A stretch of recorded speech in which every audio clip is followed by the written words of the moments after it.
بہت سے لوگ ایسے ہیں جو اپنی تعلیم کے ساتھ ساتھ جاب بھی کر رہے ہوتے ہیں، جس کا مقصد تعلیمی اخراجات پورے کرنا یا پھر اپنی مطلوبہ فیلڈ میں تجربہ حاصل کرنا ہوتا ہے۔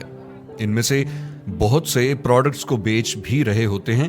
یہ ضروری نہیں کہ وہ دکانوں یا شو رومز پر جا کر پروڈکٹ سیل کرتے ہوں، آن لائن بھی ملک کے اندر اور ملک سے باہر چیزیں سیل کی جاتی ہیں۔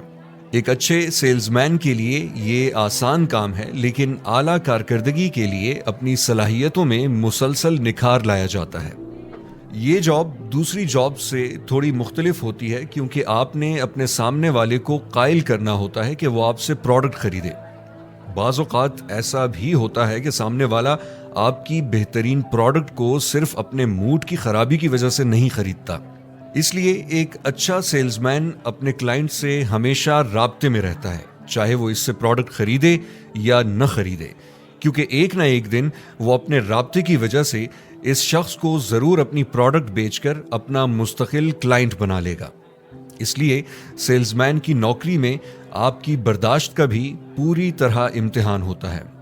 پشاور کے رہائشی نعمان، جو بنیادی طور پر سیلز مین ہیں، بتاتے ہیں کہ سیلز کا کام آسان نہیں، اس کے لیے تگ و دو کرنی پڑتی ہے۔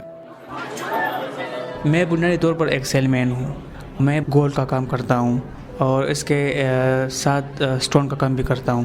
سیلز کا کام ایک بہت مشکل کام ہے، کیونکہ ہم بازاروں میں جاتے ہیں، مارکیٹوں میں جاتے ہیں، ہر ایک کو کنونس کرتے ہیں، تو بعض دکانداران ہمیں ٹائم نہیں دیتا، ہمارا جو گولڈ ہے یا سٹون ہے اس کے بارے میں جانتا نہیں، اور ہم مختلف دکانوں میں جاتے ہیں۔ اکثر ہمارا جو گولڈ ہوتا ہے وہ سیل بھی ہوتا ہے، لیکن سیل کرنا بہت مشکل کام ہے۔ سیلز کی دنیا تیزی سے بدل رہی ہوتی ہے، لیکن بہت سی چیزیں وہی رہتی ہیں۔ صارفین حاصل کرنے کے لیے آپ کو ان کے ذہن میں اپنی پروڈکٹ کی ضرورت اور دلچسپی پیدا کرنی ہوگی۔ بڑے فائدے کے لیے آپ بعض اوقات اپنے کلائنٹ کو چھوٹا چھوٹا فائدہ بھی دیتے ہیں، جس سے وہ آپ کی پروڈکٹ کی افادیت کو سمجھ سکے اور جان سکے کہ پروڈکٹ کتنی اہم اور اس سے اس کو کتنا فائدہ ہو سکتا ہے۔ آپ میں یہ سمجھنے کی اتنی قابلیت ہونی چاہیے کہ آپ کے متوقع کاروبار کے کیا مسائل ہو سکتے ہیں، اور انہیں عام مسائل سے الگ کرنا بھی آپ کو آنا چاہیے۔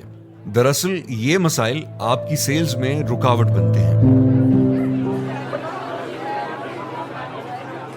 میں مختلف بازاروں میں جاتا ہوں، مختلف مارکیٹوں میں۔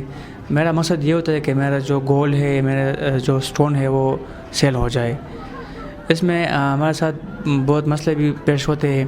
اکثر بعض دکانداران ہمیں ٹائم نہیں دیتا کہ وہ ہمارا بات سن لے، ہمارا جو گولڈ ہے وہ دیکھ لے، لیکن ہمارا پھر بھی کوشش ہوتا ہے کہ ہم اپنا گولڈ سیل کر لیں۔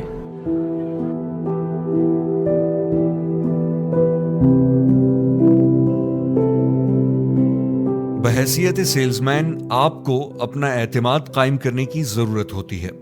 خریدار کو اعتماد درکار ہوتا ہے کہ آپ ان کے مسائل کو سمجھتے ہیں اور انہیں حل کر سکتے ہیں، لیکن یہ تعلق سیلز کے بعد ختم نہیں ہونا چاہیے۔ آپ کو اخلاقی طور پر ایفائے عہد پورا کرنے کے لیے بعد میں بھی روابط قائم رکھنے ہیں۔ بہت سے سیلز مین ان لوگوں کے انتظار میں گھنٹوں بیٹھے رہتے ہیں جو ان سے بات نہیں کرنا چاہتے، لیکن برسوں کے تجربے کے بعد آپ اس قابل ہو جاتے ہیں کہ وہ لوگ آپ سے بات کریں اور آپ کی بات سننا چاہیں۔ اسے ان باؤنڈ مارکیٹنگ کہتے ہیں، اور یہی اس کی طاقت ہے۔ مارکیٹنگ کا کام ایک مشکل کام ہے۔ بندہ اگر اس میں ایجوکیٹڈ ہو، تعلیم یافتہ ہو، تو اس کے لیے بہت آسانی ہوگی۔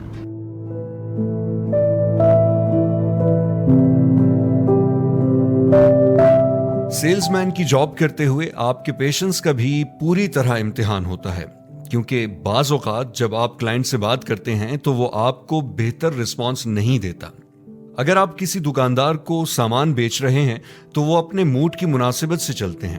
اس میں اکثر سیلمینز آتے ہیں کیونکہ اس کا جو ریٹ ہے وہ سب سے کم ہوتے ہیں، لیکن اس کا چیز میں ملاوٹ ہوتا ہے، وہ صحیح نہیں ہوتا، تو وہ ہمارا جو مارکیٹ ریٹ ہے اس کو بھی وہ خراب کرتے ہیں، تو اس لیے ہمیں یہ بھی ایک بڑا مسئلہ ہے۔